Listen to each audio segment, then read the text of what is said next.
Tumulog sa Senado ang Partido Demokratiko Pilipino o PDP upang hilingin ang malalimang investigasyon sa umano'y malawakang irregularidad sa 2025 national at local elections. Ayon sa grupo, hindi ito para sa pamumulitika, kundi para matiyak ang patas at malinis na halalan sa 2028. Si Troy Gomez magbabalita. Sa pangunguna ni Attorney Israelito Torion at Attorney Jimmy Bondoc, naghain ang PDP ng letter petition sa Senado upang paimbestigahan ang tinawag nilang malawak at sistematikong anomalya sa nagdaang halalan. Kabilang sa mga isyong nakasaad sa petisyon, ang umunoy pagkawala ng 6 na milyong boto, mahigit 17 million na overvotes, online voting na wala sa batas, kawalan ng serial number sa ilang balota, at mismatched voters verified paper audit trail. Simula kami doon sa yung pagkadiskubre ng mga election paraphernalias doon po sa Davao City. 17 million, hindi 7 million. 17 million overvotes yun.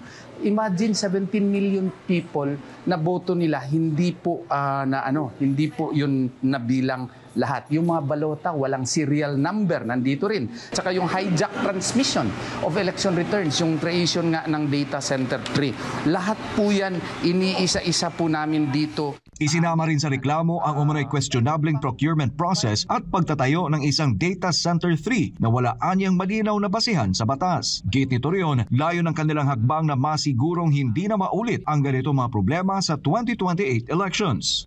Hindi po. Kasi kung pamumulitika po ito, no?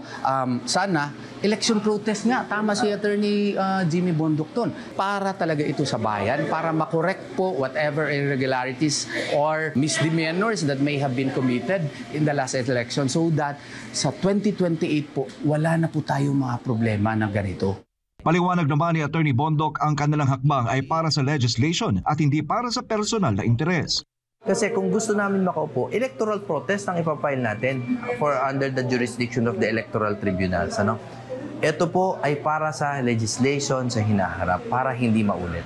Bukod sa kasong isinampa sa Korte Suprema, naniniwala ang PDP na walang legal na hadlang para humiling din ng investigasyon sa Senado. Umaasa sila na sa pamamagitan ng pagdinig, matutukoy ang mga responsable at maipapasa ang mga kinakailangang batas para masiguro ang integridad ng eleksyon. Tiniyak naman ng PDP na ihaharap nila sa Senado ang lahat ng ebidensya at rekomendasyon para nila'y masiguro na sa 2028 bawat boto ng Pilipino ay mabibilang at mabibigyan ng respeto. Para sa Diyos at sa Pilipinas kumahal, Troy Gomez nag-uulat, SMNI News.